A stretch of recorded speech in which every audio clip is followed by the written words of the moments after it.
안녕하세요. 대여 멘토 김대입니다. 오늘은 이 파라텍이라는 기업에 대해서 같이 알아볼 건데요. 현재 이 주가에 악재는 없지만 주가의 움직임이 굉장히 안 좋죠. 이로 인해서 이 주주님들이 얼마나 속상하고 답답할지 가늠할 수가 없겠는데요. 이런 부분에서 우리가 왜 어떤 부분이 문제인지 함께 알아보고 현재 우리가 또 차트를 봤을 때 우리가 어떤 포인트를 잡으면 좋고 또 어디 부분에서 대비를 해야 되는지 알아보도록 하겠습니다. 이 주식 투자라는 게 정말 어렵습니다. 여러분들도 이 바쁜 직장 속에서 이 주식 투자까지 병행하신다면 정말 대단하신데요.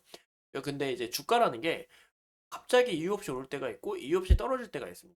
이런 부분에 대해서 궁금하고 답답하시잖아요. 저희 대기업에서는 이 파라텍뿐만이 아니라 모든 종목을 다루고 있으니까 대기업에서 성공적인 투자가 될 수 있도록 항상 응원하겠습니다.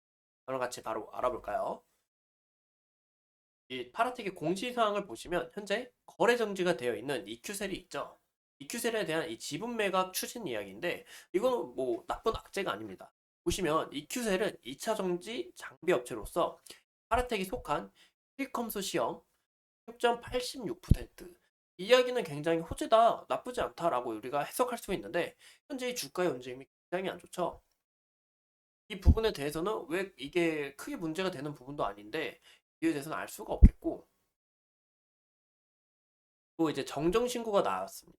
이 단일 판매 공급 계약에 대한 이 체결을 다시 정정을 하겠다라는 이야기인데요. 보시는 것처럼 이 정정이 어떤 거냐? 이 삼성전자에 현재 공급하고 있어요. 그러면 판매 공급을 하고 있죠. 이 소방 관련 이 안전 제품에 대해서 이 정정을 한 겁니다. 원래 작년 말까지였는데 정정을 해서 이번 연도 6월 30일까지 이런 부분도 악재가 아니라 오히려 호재다라고 생각하시면 좋을 것 같습니다.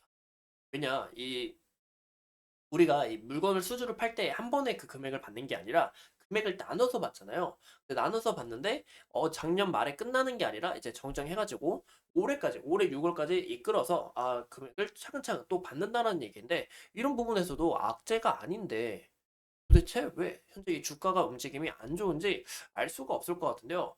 이 부분은 아마도 어? 현재 이 재무가 현재 이 재무가 좀 문제가 아닐까 싶습니다. 자, 이거 기업 분석을 두 개가 있어가지고 제가 하나를 잘못 봤네요. 현재 이 재무가 좀 문제가 아닐까 싶은데 보시면 작년 22년, 21년도에 영업이익하고 이익은 흑자였네요. 이제 22년부터 또 영업이익 적자고 23년부터 또 적자고 이 3년간 적자 될 시에 우리가 이제 감사서를 제출을 잘 해야 되는데 이런 부분에서 이제 3월 달에 이제 상패 시즌이라고 또 감사 보고서가 나오죠. 여기서 또 파라텍의 이런 좀 미래가 이런 재무에 대한 미래가 좀 달려 있지 않나 싶습니다. 근데 이 재무 상태가 좀 안 좋아서 주가의 움직임도 흔들리는 건지 근데 뭐 기업으로서의 문제가 있어서 현재 많이 이런 자체가 흔들리는 건지 잘 굉장히 좀 어려운 부분이 있는데 현재 제가 봤을 땐 재무로서 좀 문제가 있기 때문에 그런 게 아닐까 싶습니다. 그래서 이번 연도 3월에 나오는 3월 전에 나오는 이 감사 보고서가 굉장히 중요할 것 같은데요. 여기에 대한 이 재무 구조에 따라 앞으로의 파라텍의 이 주가의 움직임이 크게 달라지지 않을까 싶습니다. 보시는 것처럼 이 영업이익과 순이익이 큰 폭으로 점점 늘어나고 있죠.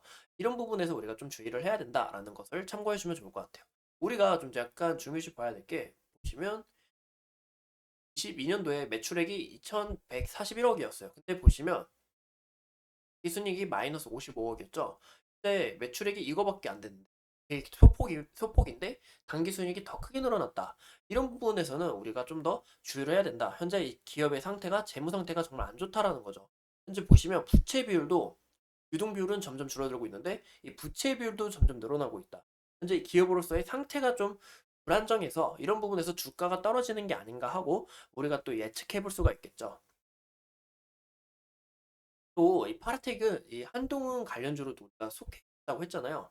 근데 파라텍이 한동훈 관련주라고 하면 어제 한동훈 관련 테마주들이 굉장히 올렸죠. 왜냐? 한동훈 장관이 이제 바로 이 속에서 윤석열 대통령하고 이제 이렇게 손을 악수하면서 인사했기 때문이죠. 이런 부분에서 그러면 파라텍의 주가도 어제 상승하는 모습을 보여야 되는데 보이시면 상승하는 모습을 보이지 않고 오히려 지금 계속 주가가 5일 연속 이렇게 공으로 떨어지고 있습니다. 이런 부분에서 우리가 좀 주의를 해야 된다라는 것을 볼 수가 있고 어제 같은 경우는 이 60일선 안에서 마감을 잘 했으면 우리가 또 이 매수 포인트로 좀 고려해봐도 되지 않을까. 제 생각으로는 이제 제 견해로는 좀 매력적으로 보이지 않을까. 타점이. 근데 현재는 이 60일선도 이탈을 하고 정말 지금 하방 압력이 굉장히 세졌다라는 것을 우리가 알 수 있죠. 이런 부분에서 우리가 좀 주의를 해야 되지 않을까라고 얘기를 하고 싶습니다.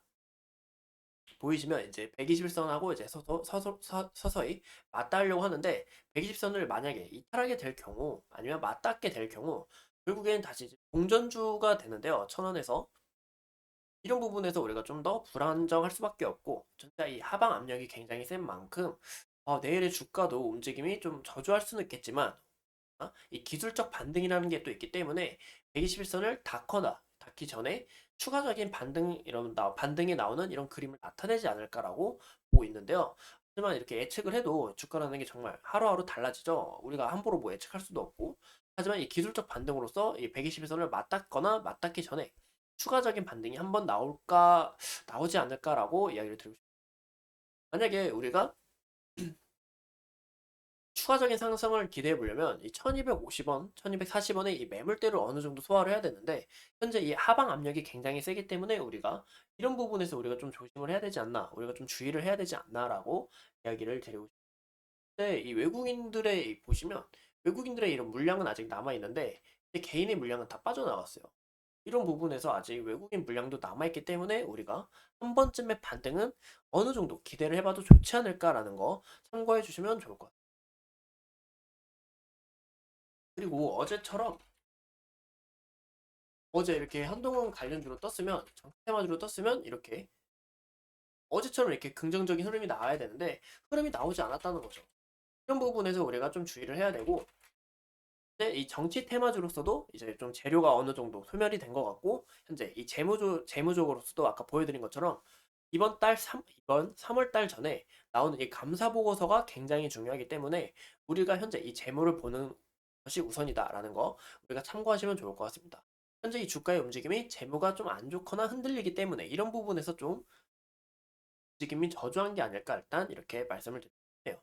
이상 이 파라텍에 대해 함께 알아본 대연 멘토 김정준 오늘도 이렇게 소중한 시간 내서 영상 시청해 주신 점 감사합니다.